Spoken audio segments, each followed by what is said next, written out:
This video is being recorded on a beautiful August day, and so I've got my big double French doors open to my backyard, which is a little bit risky. I see grasshoppers flying around. There are some ants on the threshold, and bugs like that are really a damper when you're trying to enjoy a picnic or leaving your doors or windows open. But if you're on the trout stream, they are an incredible asset.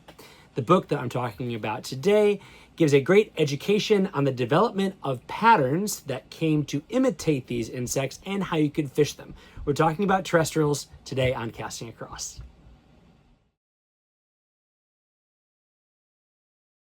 Hi, I'm Matthew of castingacross.com, where I explore the quarry and culture of fly fishing. Come summertime, I absolutely love fishing with terrestrials. Fishing with hoppers, grasshopper imitations, is not only fantastic because you can see the fly really well, it's going to float all day long, but it can produce some of the most aggressive topwater strikes from trout across the entirety of the fly fishing year. Patterns like ants are phenomenal because they're almost always present. You don't have to match the hatch necessarily. If you fish next to weeds, underneath trees, there's a good chance that if you're using a flying ant imitation, you're going to have some kind of success. And as far as tying flies go, a foam beetle might be the easiest pattern that a person can even consider tying.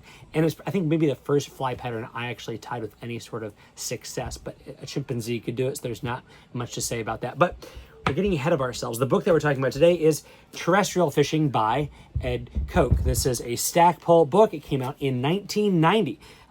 And the subtitle is, I didn't memorize it, The History and Development of the Jacid, Beetle, Cricket, Hopper, Ant, and Inchworm on Pennsylvania's Legendary Letort. So this book is an intersection of a number of things that I enjoy. I love fishing terrestrials.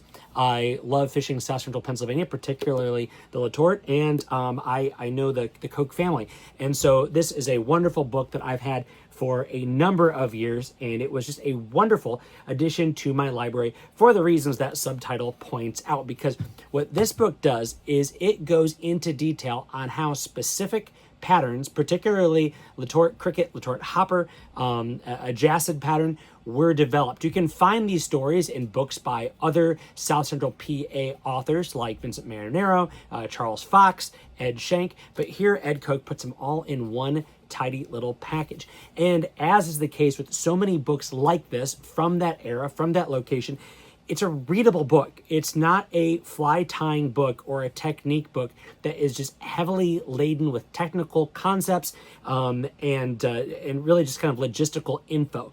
It is a narrative. This is how this pattern was developed. This is how it was tweaked. These were some of the conditions and circumstances and some of the different personalities that came together to make this pattern what it is. And so whether you live in Pennsylvania, East Coast, countrywide, these are patterns that you are familiar with. One other great thing about this book is it has these wonderful full color panels in a couple of different places, which introduce you to some of the characters that you should know if you are interested in fly fishing and fly tying history. And then we have some fantastic full color pictures of some of the patterns. And one of the cool things about this is it really shows, I mean, this is, written in the 90s after decades of experimentation development, that you have everything from foam to fur to feathers, different tying materials. Obviously 30 plus years later, we have so much more variety, but it just shows how, even decades ago, generations ago, they were utilizing anything and everything they could to try to get that best imitation on the water. So that's like the first 8 chapters. The last 3 chapters go into a story about him pursuing a big fish on the Letort, which all those guys have a story about them pursuing a big fish or a couple big fish on the Letort. 9 pounds on a stream that's like, in some places, as wide as these bookshelves. And then there is a story about tackle and development of tackle, how he was carrying Shakespeare and Hedden when he started his fly shop in Pennsylvania. I've got the catalog somewhere around here in the late 1950s, and how he saw the development of fly tackle.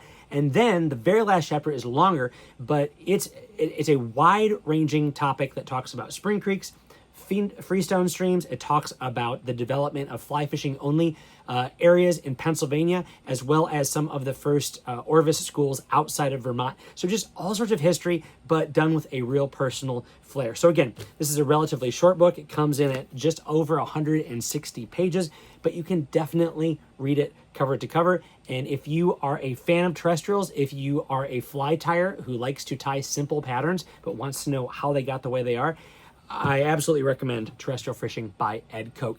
You're gonna have to get it used, but I will throw a link to some places where you can find it down in the show notes. Do you have a favorite terrestrial pattern? Let me know in the comments or send me a message, Matthew@castingacross.com. If you have a story about fishing on the Letort, I'd love to hear that also. But you can then head over to castingacross.com, where there's 3 posts a week on the people, place, and things that go in the pursuit of fish.